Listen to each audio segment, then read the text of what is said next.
Hello friends, this is Nazmican. In this video I'm going to show you a game played by the former world champion Vladimir Kramnik. After getting a slight advantage in the opening, Kramnik outplays his very strong opponent Peter Leko by using his great endgame technique. Vladimir Kramnik is white and Peter Leko is black. This game was played in a rapid tournament in Budapest in 2001. And this is a Grünfeld Defence, which arises after the moves d4 knight f6, c4 g6, and knight c3 d5.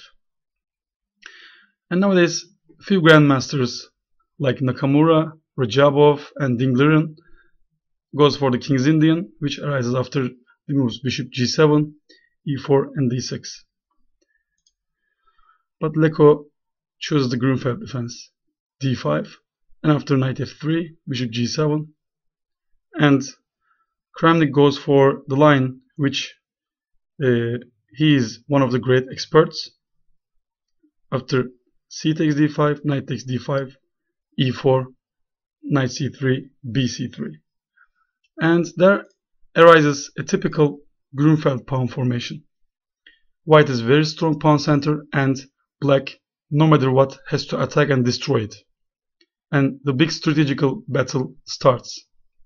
c5, attacking the d4 square immediately, and white reinforces it immediately by playing bishop e3.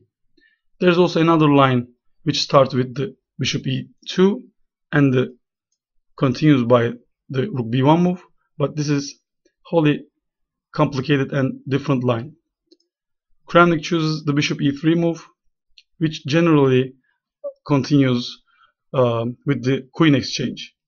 After the move queen a5, pinning the c3 pawn and attacks it, queen d2, knight c6. And if white wants to force this, push this pawn, then he has to protect c3 square, so he does it with rook c1.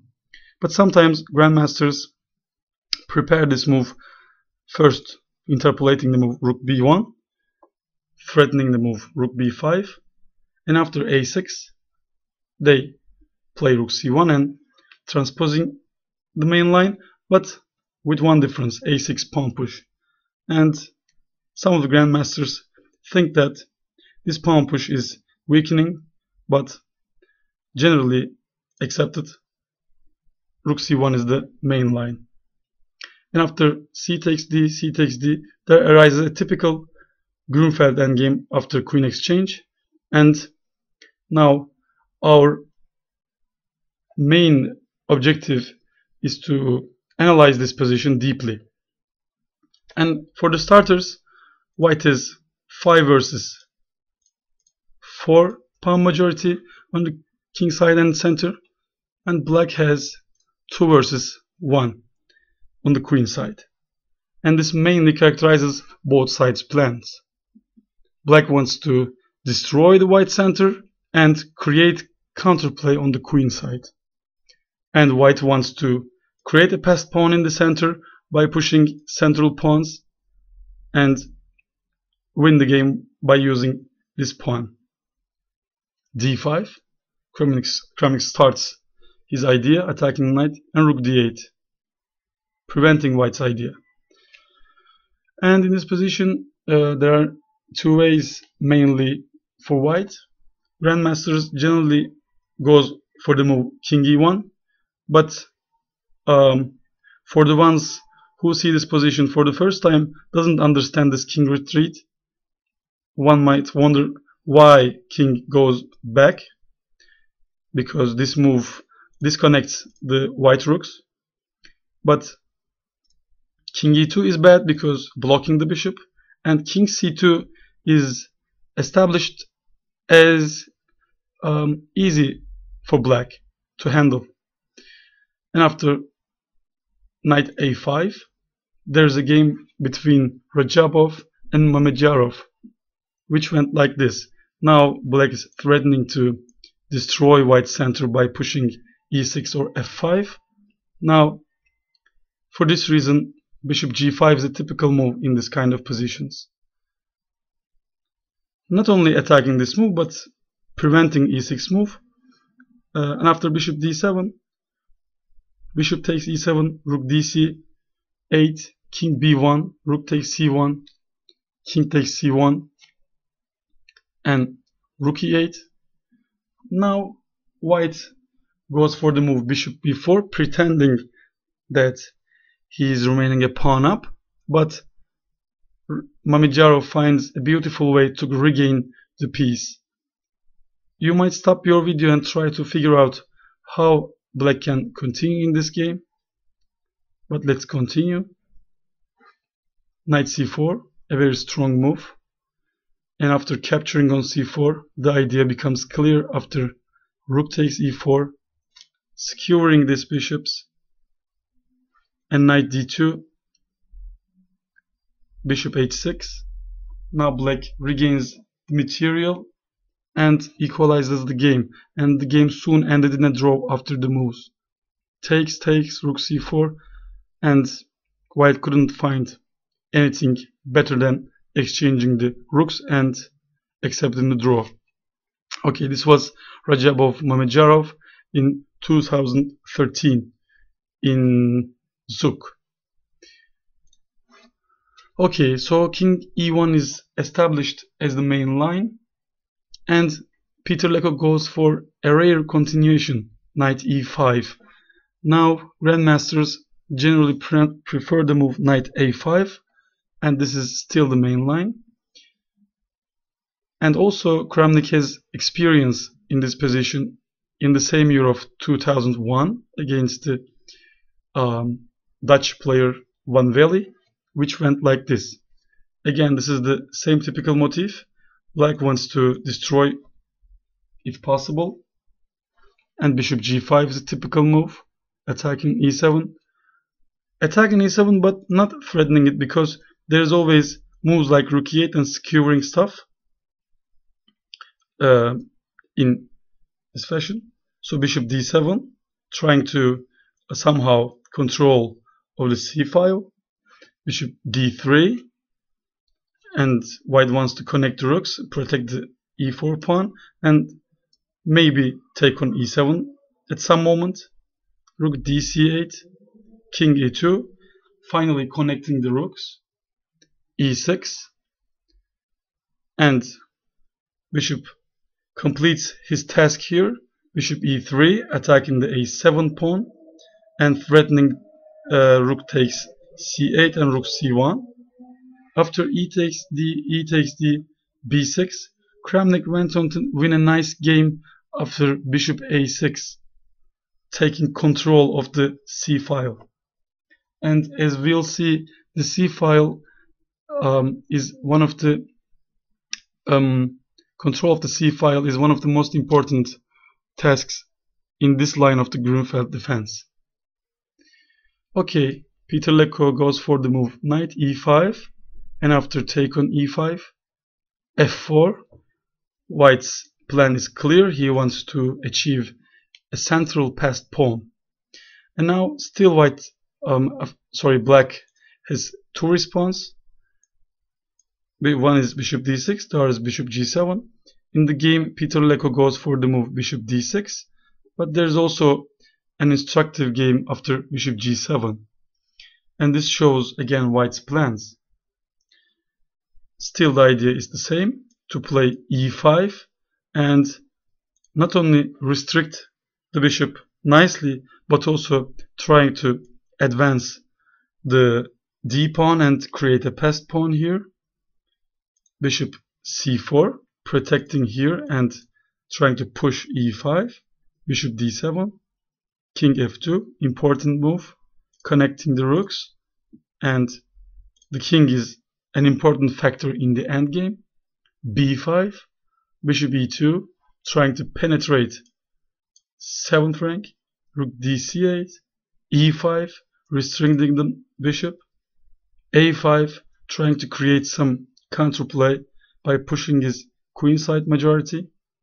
And now white employs a very strong idea here, which I found instructive.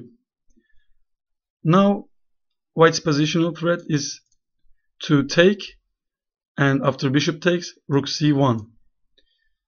And for this reason, black plays rook cb8 and hoping to return the rook back if white retreats. But now white employs a very well-known idea to get the open file, which you might recall from the game Karpov Unziker. And after bishop c7, rook c8, there comes the idea. Now white doubles with rook c5, and after rook c5, white idea is not only attacking b5 pawn but also preparing rook hc1. And this game was Elsnes Grandelius, which was played in Oslo 2007. White went on to win a very nice game. And Peter Leko goes for the move bishop d6, which is a different concept. Black's idea is to blockade the white central majority by playing e5. And as in the endgames, there are two rules for the endgames. One is do not hurry, do not rush, slowly prepare what to do. And secondly, and most importantly, centralization of the king. And so king f2 is understandable. And for another reason, tactical reason, is that there e5 is impossible, because after bishop b4, king f2, white loses his d5 pawn, king f2, and white is preparing the move e5, and Peter Leko employs his idea e5, and he wants to achieve nice blockade, let's say after f takes e5, which of course is a bad move. Bishop e5, now these pawns are blockaded and will be further broken by the move f5. So after e5 there arises an interesting situation, because this bishop blocks the d pawn and preventing the rooks to the c7 square. And again, in this point you can stop the video and try to guess what is the best continuation. But our key feature is here to break the blockade. This d6 bishop is a very important piece in order to blockade the d pawn. And Kramnik immediately, as Nimzowicz said, he tries to break the blockade immediately. Bishop c5. By sacrificing a pawn, white gets rid of this strong blockader on d6. And Peter Leko goes for bishop c5. It's also possible to take on f4, but which will probably end up in similar fashion after, let's say, bishop takes, rook takes, king f3, and let's say g5, and this time trying to break the pawn chain by playing h4, and if let's say h6 takes, and rook h5, and now if f6, there comes e5 again, breaking the pawn chain, and white has also advantage in this position. So after bishop c5, black takes and takes on f4.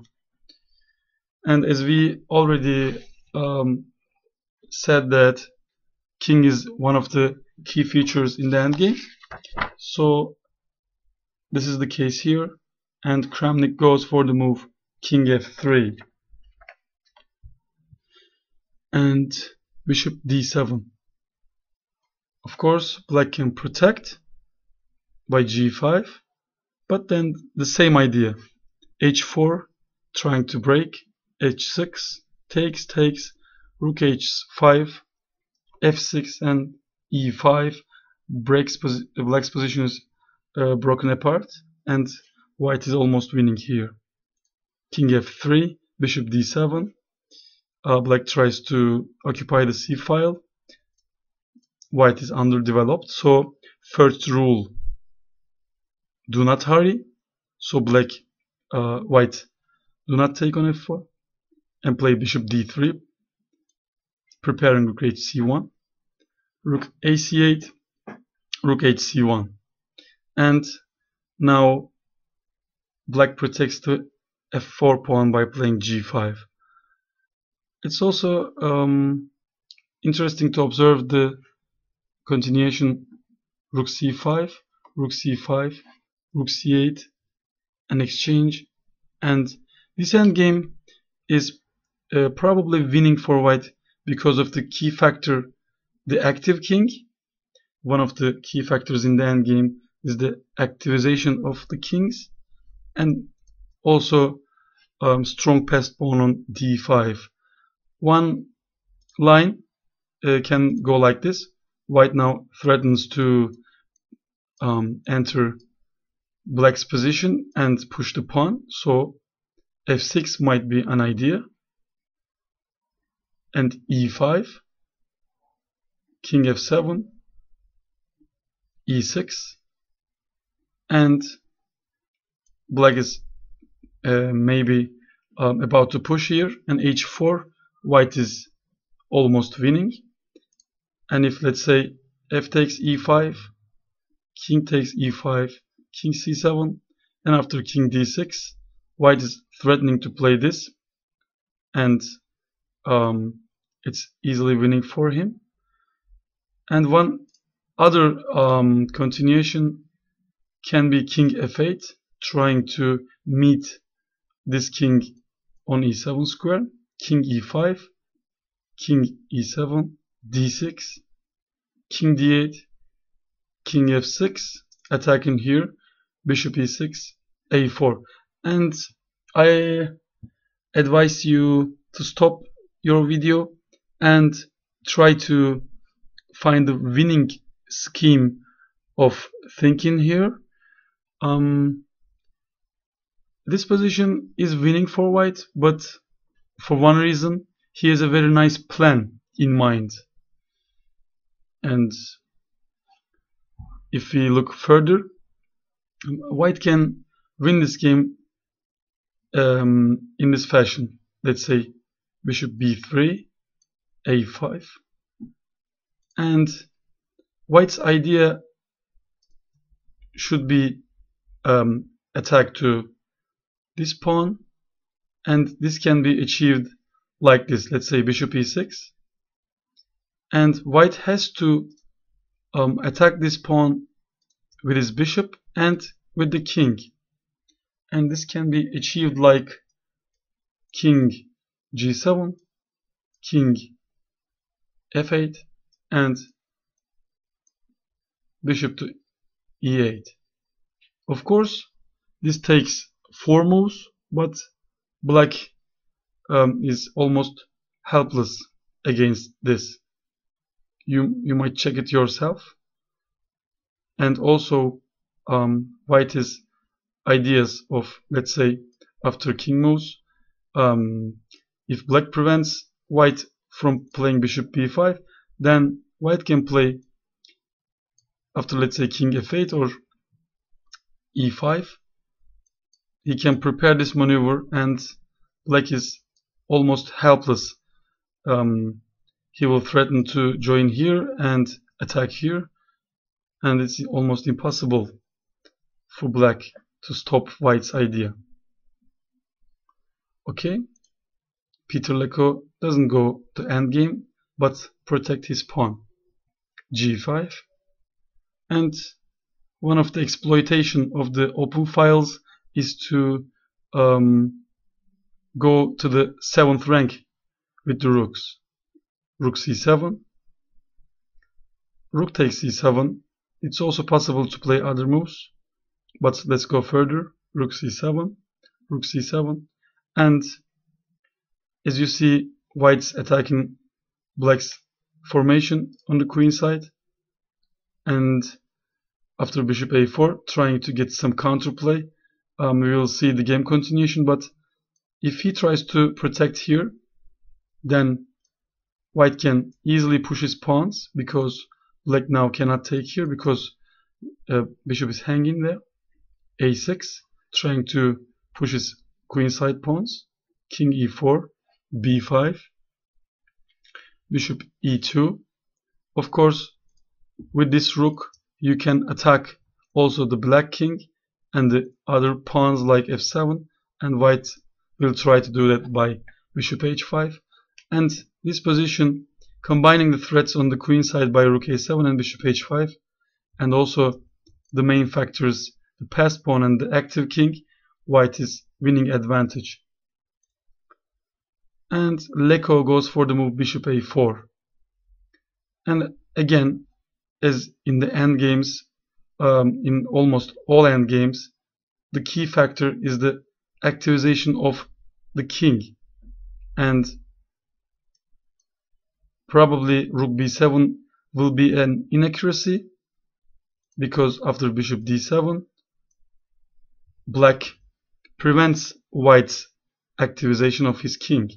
So Kramnik doesn't let his opponent to do that and play the move king g4.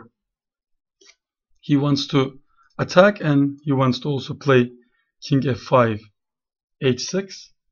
And now it's time to collect the pawns. Rook takes, rook d7, trying to exchange rooks, and by doing that he wants to repel the attack of king. Rook b4. It's not the time to exchange rooks. If possible, Vladimir Kramnik will exchange the rooks in more favorable circumstances. Bishop d1 and king f5. King is activated further, and king g7. And now Kramnik goes for the very strong move, the pawn chains breaker pawn, h4. f6, more or less forced. And now another pawn move is coming, which is for the same reason. You may try to figure out whenever you want. Stop the video and try to guess the moves. But one little trick is that if you play this active looking move, black suddenly checkmates, so white shouldn't fall for that. hg, hg, and still white has a very strong move, e5. Still king e6 is impossible because of bishop g4. e5, completely breaking black's pawn formation apart, and white wants to reinforce his pawn with his king. F takes e5, king takes e5, f3. White has a winning position, so black tries to create some counterplay. Takes, attacking the d5 pawn, d6. And white's idea is clear. He wants to play bishop f5 and pushing the pawns, go his king, maybe rook to c8 or whatever possible. All his forces are active, and the game is almost over. Rook d8, bishop f5, bishop c6, and d7. Last tactical trick. Pawn is untouchable. If takes, rook b7 wins the game. Rook f8, and after rook d4, black resigned because white is winning.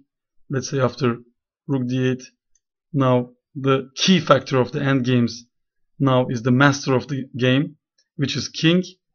He wants to break the blockade by playing king e7 or c7 after bishop goes. So Peter Leko resigned here. A very nice endgame display by Vladimir Kramnik, who shows us the importance of the king in the endgames.